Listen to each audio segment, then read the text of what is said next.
boxing is such a crazy sport.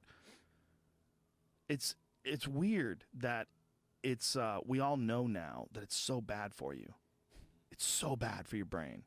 Like the practice of it, the doing it, we know it's terrible for you, but we still watch. Just like football, just like MMA.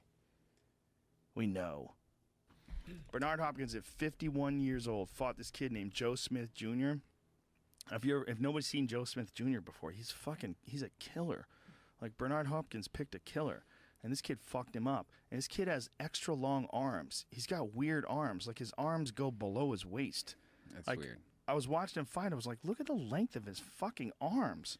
Like he beat the shit out of Bernard, and he knocked him out of the ring. And Bernard caught him with some good shots. He was timing him, and he caught him with a few right hands, but the kid was just eating them and moving forward. And you know what it looks like? It's like when people have fake hands, like the fake hands like sticking through the shirt bit, sleeve. Right? Yeah, he almost looked like a cartoon guy with his extra long arms, but he's a bad motherfucker, that guy. And Bernard got knocked through the ropes and fell on his head. It was crazy to watch. And he got up, he was all disoriented, didn't know what happened, thought he was pushed through the ropes, but he was punched through the ropes. That guy connected with like 4 or 5 big shots. And the last one was a left hook on the face as Bernard was going through the ropes, and it knocked him all the way through.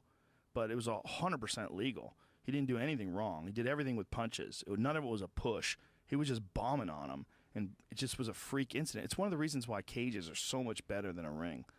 A cage is so superior. Like a ring is like that possibility that you could fall through like that, that's terrible. They should stop using rings. And if they do use rings, they should pad the shit out of the outside area. The fact that someone like Bernard Hopkins, who's been boxing forever, can still get knocked through a rope like that and land on his head, that's a possibility. That's a stupid way of containing people. They should have, instead of ropes like that, what they should have is something that has a crisscross pattern where you can't go through it.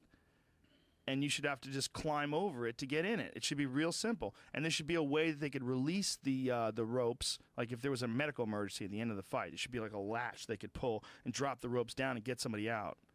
But the ropes, the way they use them now in boxing matches, they should fucking outlaw those. The fact that Bernard Hopkins can get knocked through one like that, or at the very least, you got to protect the outside area. You got to pad the shit out of it, and you should have people around.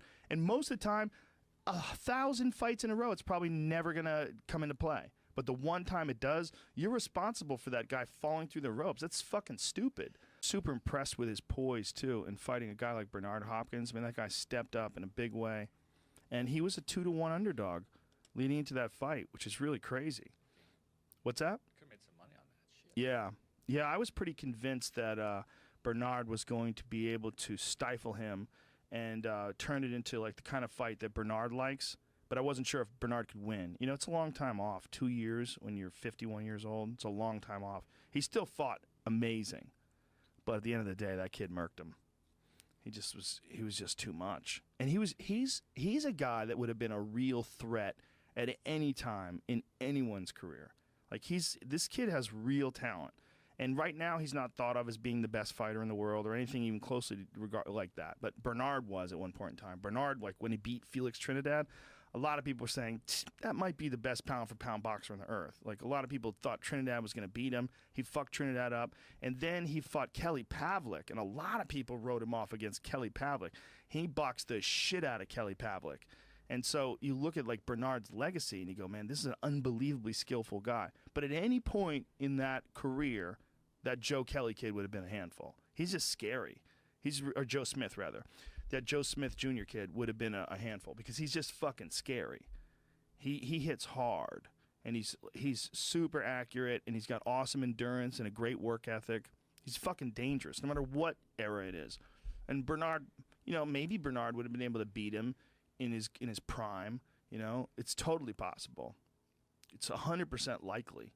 I mean, Bernard's an all-time great. Maybe he would have been able to land more of the punches that he landed in that fight.